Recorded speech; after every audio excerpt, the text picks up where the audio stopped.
Deep in the Olympics, where the cell reception ends, the marshals count the radios and check in with their friends. But there's a shadow working hard who didn't sign a page, a massive local resident, untamed by a cage. He's up before the sun comes up to clear away the stone. He lifts the heavy cedar logs all by himself alone. He uses one big hairy arm to keep us safe from harm, and ties the caution tape so high it sets off an alarm. Yeah, it's 12 feet up to Douglas for a little bit too tall, but he's the hardest working volunteer to answer Rally's call.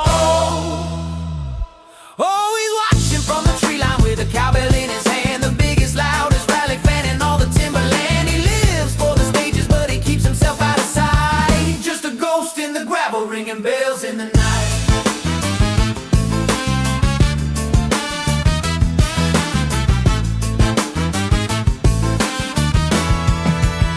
I was driving in the Olympus, my turbo sprung a leak. I pulled over to the shoulder, feeling pretty weak. Out stepped a massive shadow about 7'4". He grunted at my engine and he fixed the intercooler leak. He gave a thumbs up with a hand the size of a tire, and watched me launch away, spitting mud and fire. He didn't ask for money, he didn't want to ride, he just wanted to see my rally car slide. Always watching from the tree line with a cowbell in his hand, the biggest, loudest rally fan in all the timberland. He lives for the stages, but he keeps himself out of sight, just a ghost in the gravel, ringing bells in the night.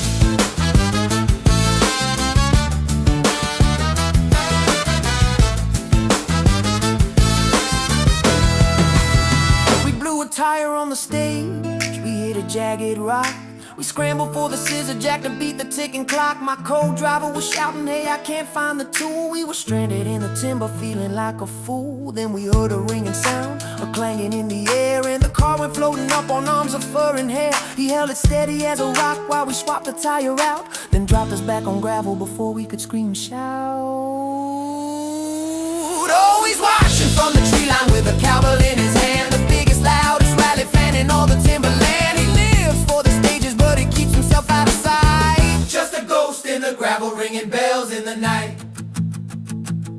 There was a cedar across the road, blocking up the way. It was dark and it was raining at the ending of the day. I was all alone out there, feeling pretty small, so I walked back to the truck to get the saw for the job. Then I heard a faint ringing, just a little metal sound. I spun around to look at what was lying on the ground, but the log was already moving, hoisted in the air, carried into darkness by a back of matted hair. He knows every hairpin, every root, every stone. He guards the deep timber forever alone. He don't want a trophy, he don't want the fame. He just loves the sound of the anti-lag flame. You might see a shadow, you might see a blur, a flash of the teeth in a mountain of fur. He's part of the forest, he's part of the race, the only official without any face.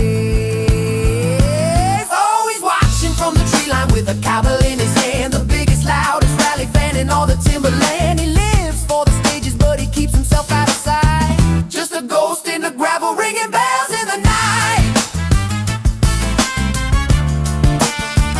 Ringing bells in the night. So if you see a footprint filled with tire tread, just remember what the old-time driver said. Yeah, ring that rusty bell, give us a yeah.